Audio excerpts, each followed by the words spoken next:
সবাইকে ধন্যবাদ জানাই, সালাম জানাই, শুভেচ্ছা জানাই। প্রথমেই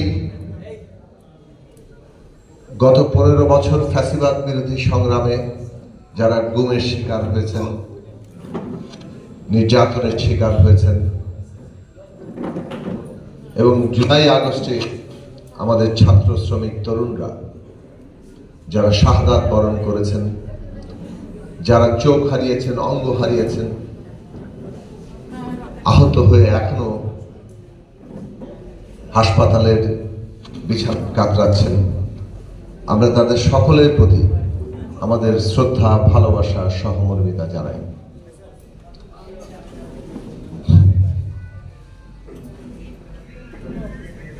(1971) সালে লক্ষ লক্ষ মানুষ রক্ত দিয়ে রাষ্ট্র পত্তন করেছে। যুদ্ধের মধ্যেই একটা প্রতিশ্রুতি এসেছিল যে এই রাষ্ট্র তার নাগরিকদের জন্য সাম্য, মানবিক মর্যাদা, সামাজিক ন্যায় বিচার প্রতিষ্ঠা করবে। 53 বছরে বাংলাদেশের অনেক উন্নতি হয়েছে। নানা দিক থেকে তার অর্থনীতির আকার বেড়েছে, জনসংখ্যা বেড়েছে, রাস্তাঘাট বেড়েছে, শিল্প কলকারখানা বেড়েছে। কিন্তু ওই যে মানুষের জন্য সুযোগ, সাম্য মানে ন্যূনতম সুযোগের সমতা, কিংবা জাতি, ধর্ম, বর্ণ, লিঙ্গীয় পরিচয় নির্বিশেষে প্রত্যেকের নাগরিক মর্যাদা, মানবিক মর্যাদা, কিংবা অর্থনীতিতে, আদালতে মানুষ ন্যূনতম ন্যায় বিচার, এটা প্রতিষ্ঠিত হয়নি। বরং অল্প সংখ্যকের হাতে যারা ক্ষমতাটাকে নিয়ন্ত্রণ করেছেন, তারা পুরো ক্ষমতা ব্যবস্থা নিয়ন্ত্রণ করে চুরি, দুর্নীতি, লুটপাট এইসবের মধ্য দিয়ে ধন সম্পদ আহরণ করেছেন, মানুষকে গুম করার ক্ষমতা লাভ করেছেন, যে কাউকে যখন তখন ধরে নিয়ে গিয়ে যে কোনো প্রকারের নির্যাতন করার তারা অধিকারী হয়েছে এবং পুরো রাষ্ট্রটাকে সেইভাবে সজ্জিত করে পকেটে ঢুকিয়ে বাংলাদেশকে স্বেচ্ছাচারিকায় যা ইচ্ছা তাই করার মতো করে শাসন করেছে। এটাই 53 বছরে কম এবং বেশি বাংলাদেশের রাজনীতির ইতিহাস।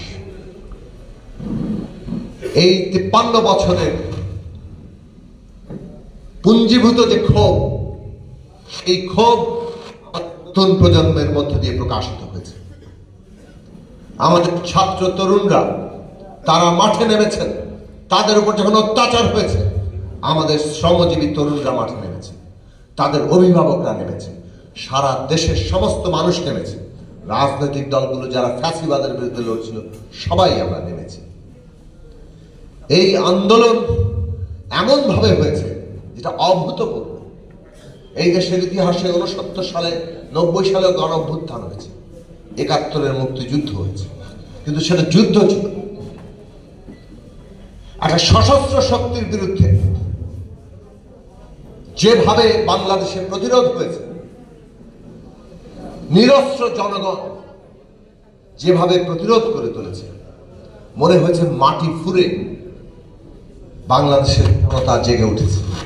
এই জনতাকে দমানোর আর কোনো শক্তি নেই এবং শেখ হাসিনা যিনি মনে করতেন তিনি অজেয়, তাকে কেউ পরাভূত করতে পারবে না, পুরো রাষ্ট্র তিনি পকেটে ঢুকিয়েছেন।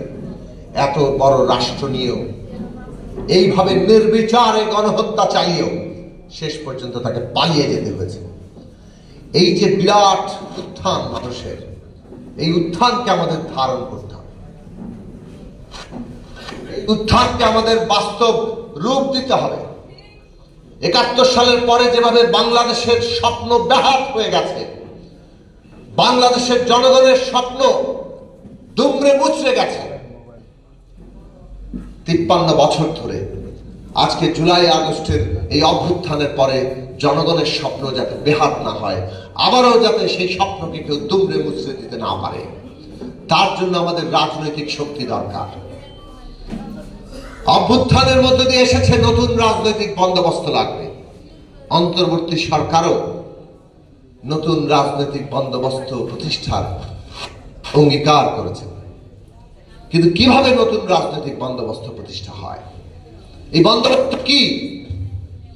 53 বছরে আমরা দেখেছি যে কিভাবে ক্ষমতা দখল করে, ক্ষমতা ব্যবহার করে এই পুরো ধন সম্পদ লুট করা, মানুষের অধিকার কেড়ে নেওয়া, সমস্ত প্রকৃতি ধ্বংস করা, সব ধরনের মানুষে মানুষে বিভাজন সৃষ্টি করে তাকে শাসন করার পায়তারা করা, এই কাজগুলো আমরা দেখেছি। ফলে এই ক্ষমতা ব্যবস্থা বদল করতে হবে। নতুন বন্দোবস্ত মানে ক্ষমতা কিভাবে চলবে তার নতুন নিয়ম ঠিক করা। ক্ষমতা এতদিন চলেছে জমিদারি, স্বৈরাচারী, ফ্যাসিবাদী কায়দায়। বাংলাদেশের মানুষ এই দেশের মালিক, এটা বদলে দেওয়া হয়েছে। এটা বদলে দিয়ে কতিপয় লোক এই দেশের মালিক বনে গিয়েছে এবং তারা ওই জমিদারি বাপদাদার সম্পত্তি আকারে ফ্যাসিস্ট কায়দায় এই দেশে তারা ক্ষমতা চালিয়েছে। নতুন বন্দোবস্ত মানে ক্ষমতার এই চরিত্র বদলে দেওয়া। বাংলাদেশে আগামী দিনে ক্ষমতাকে জনগণের কাছে জবাবদিহিতা করতে হবে। সেই জবাবদিহিতামূলক ক্ষমতা ব্যবস্থা গড়ে তোলার কথাই মানুষের আকাঙ্ক্ষা। আমরা যত জায়গায় গিয়েছি সব জায়গায় মানুষ ক্ষমতার জবাবদিহিতা দেখতে চায়। মানুষ দেখতে চায় যারা ক্ষমতা পরিচালনার দায়িত্ব পাবে তারা যাতে আমাদের প্রভু বনে না যায়, তারা যাতে আমাদের মালিক বনে না যায়, বরং তারা জনগণের সেবক হিসেবে জনগণের কাছেই জবাবদিহিতা করতে বাধ্য থাকে। সেই ব্যবস্থা করতে হবে। আর সেটা যদি করতে হয় তাহলে 72 সালের সংবিধানে যে ক্ষমতা কাঠামো আছে ওই ক্ষমতা কাঠামো দিয়ে বাংলাদেশে ক্ষমতার কোনো জবাবদিহিতা হবে না।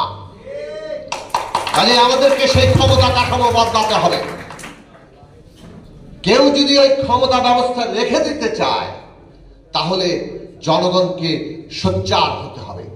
কাজেই একটা কথা মনে রাখেন, আগামী দিনে নতুন বন্দোবস্ত হবে কিনা, জবাবদিহিতামূলক ক্ষমতা ব্যবস্থা প্রতিষ্ঠা হবে কিনা, সেটা নির্ভর করছে আমরা জনগণ ঐক্যবদ্ধভাবে সেই ক্ষমতা চাইছি কিনা, আমরা জনগণ ঐক্যবদ্ধভাবে সেই জবাবদিহিতামূলক ক্ষমতার জন্য লড়াই করছি কিনা। জনগণের সেই শক্তি যদি দুর্বল হয়ে যায় তাহলে দেখবেন ক্ষমতা আবারও পকেটস্থ করতে যারা ইচ্ছা পোষণ করে তারা নানানভাবে সংস্কারকে নানাভাবে প্রভাবিত এমনভাবে করবে যাতে ক্ষমতা অবিরত জমিদারি ক্ষমতা, অবিরত কেন্দ্রিক ক্ষমতা টিকে থাকে। কাজেই জনগণকে পাহারা দিতে হবে, সেই জনগণের ঐক্য এবং শক্তি গড়ে তুলতে হবে। গণতন্ত্র গণতান্ত্রিক শক্তি ছাড়া হয় না, গণতন্ত্র গণতান্ত্রিক শক্তি ছাড়া হয় না। ফলে গণতান্ত্রিক শক্তি গড়ে তোলা, অভ্যুত্থানের মধ্য দিয়ে বাংলাদেশের নাগরিকদের, তরুণদের যে জাগরণ, সেইখানে আমাদের নতুন রাজনৈতিক শক্তি গড়ে তুলতে হবে। সেইটা যদি আমরা গড়ে তুলতে পারি তবেই আজকে আমরা এই নতুন বন্দোবস্তে যা যা চাই, কেউ খাবে তো কেউ খাবে না, তা হবে না, তা হবে না। এই দেশে শ্রমিকের অধিকার প্রতিষ্ঠা করতে হবে। কৃষক যাতে তার ফসলের ন্যায্য দাম পায়। আমাদের সমস্ত দেশব্যাপী মজদুরেরা যারা খেটে খাওয়া মানুষ, তাদের নাগরিক মর্যাদা, তাদের সুযোগের সমতা, তাদের ছেলে মেয়েদের শিক্ষার ব্যবস্থা, সমস্ত কিছু যাতে হয়। গণতান্ত্রিক অধিকার, গণতান্ত্রিক শ্রম আইন, এই সব হবে আমাদের নতুন বন্দোবস্তের ভিত্তি। যদি ক্ষমতার জবাবদিহিতা থাকে তাহলে এই সব আইন তার কার্যকারিতা দেখব। আমরা দেখব যে সরকার অফিস খুলে বসবে আর তার লাখো লাখো কর্মচারীরা তাদেরকে আউটসোর্সিং হিসাবে দাসত্বের মতো ব্যবহার করবে। এইরকম বাংলাদেশ তখন আর প্রতিষ্ঠিত হতে পারবে না।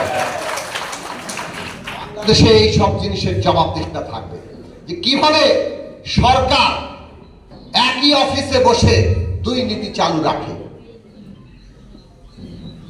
আপনাদের খরচ কমানোর জন্য আপনারা কতগুলো নিয়োগ করে তারপরে আপনারা আপনাদের অফিসে কর্মচারী নিয়োগ করবেন, আর ওই ঠিকাদারেরা ওইসব লোকের সাথে দাসের মতো আচরণ করবে। এইটা চলবে না। এইসব ব্যবস্থা বাতিল হওয়ার জবাবদিহিতা দরকার। বাতিল তারা করছে না, সেই জবাবদিহিতা প্রতিষ্ঠা করতে হলে ক্ষমতার জবাবদিহিতা লাগবে। আমাদের দেশে এই যে লুটপাট, একটা দেশের অর্থনীতি $500 বিলিয়ন সমান, সেই $500 বিলিয়ন মধ্যে $200 বিলিয়ন উপরে পাচার হয়ে গেছে, লুট হয়ে গেছে, ব্যাংকগুলো ফোকলা করে দিয়েছে। সে আমরা যখন দেখি আমাদের দেশের মানুষের কর্মসংস্থান, তাদের সুনির্দিষ্ট বাঁচার মতো মজুরি, বেতন, সেগুলোর জন্য বাজেট নাই, তখন বোঝা যায় যে আসলে টাকার সমস্যা না, সমস্যাটা হচ্ছে ক্ষমতার। যে ক্ষমতা এই লুট করে পাচার করে, ক্ষমতার জবাবদিহিতা যদি তৈরি হয়, বাংলাদেশে এই লুটপাট দুর্নীতি বন্ধ করা যাবে। সেই রকম একটা জায়গায় আমরা যেতে চাই। আমাদের দেশে আমরা দেখেছি একটা ফ্যাসিস্ট সরকার কিভাবে মানুষে মানুষে বিভাজন তৈরি করেছে, বাঙালি বনাম মুসলমান লাগিয়ে দিয়েছে।